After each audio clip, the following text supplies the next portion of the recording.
Hi, my name is Coby Owens, and I'm the 1st District City Councilman for Wilmington City Council.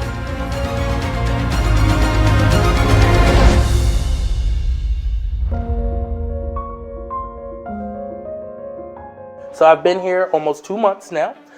It's been a fun experience, but I'm in my first term and I'm looking forward to the next few years. I've lived in Wilmington all my life. I've lived over in the 1st District.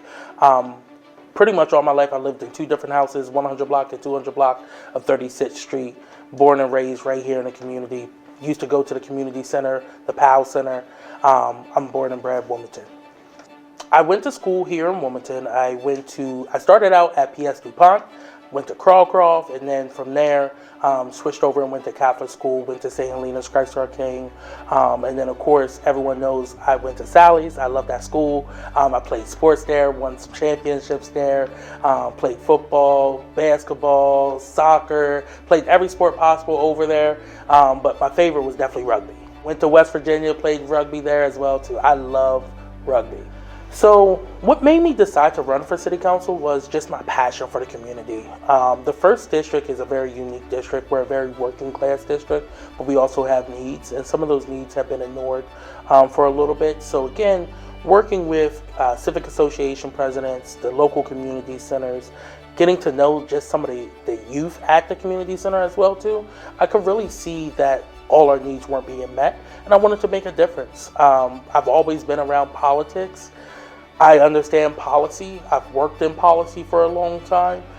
So I wanted to offer my services, my policy background as a way to help try to change some things in the city of Wilmington. Housing has always been really big for me. Affordable, safe housing is key and critical to anyone's success.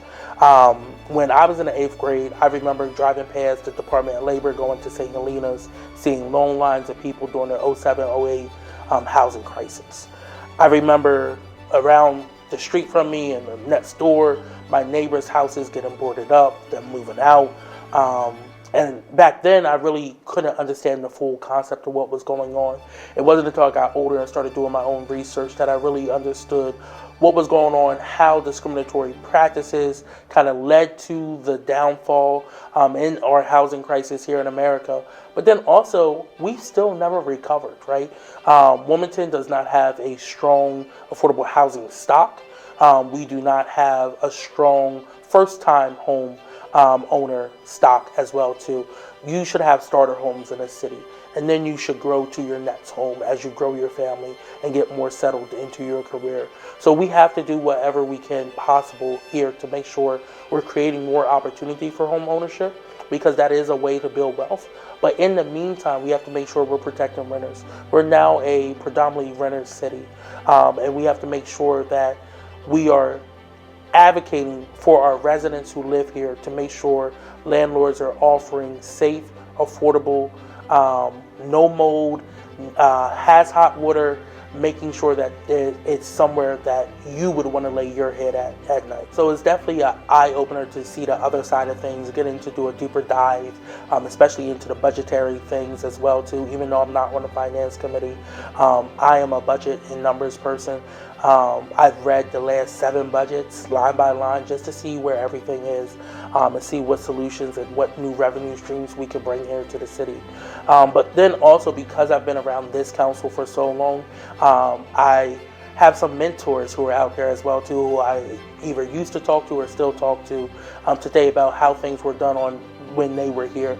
And some things have changed in the charter and the powers have changed a little bit, but relatively it's all the same still. So again, using that institutional knowledge, even though I'm new to the council, using some of that institutional knowledge to help me move along.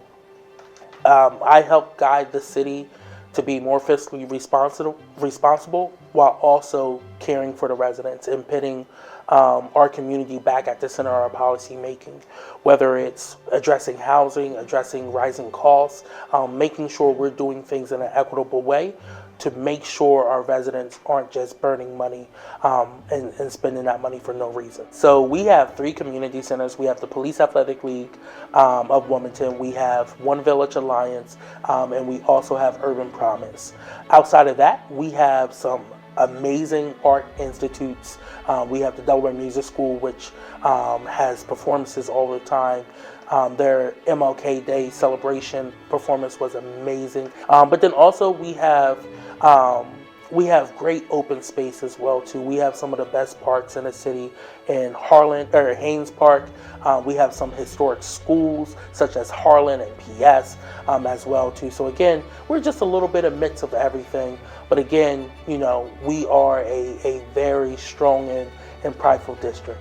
Wilmington is a hidden gem. And I know people talk about just driving through here all the time. Yes, you can get to major cities in 2 hours, right? You can get to New York, you can get to Philadelphia, DC, Baltimore, all within 2.5 hours. That is great, that's fun. But Wilmington has some great things here as well too, especially in my district. We have Wilmington Brew Works, La Pizzeria Metro, one of the best coffee shops, Sleeping Bird, but then also it's just the tight-knit communities as well too, the very welcoming communities. I've visited friends in other states and cities. They don't know their neighbors. I know every one of my neighbors, and they know everyone else on the block. And we talk all the time. It's just, it's more community. It's more unity there.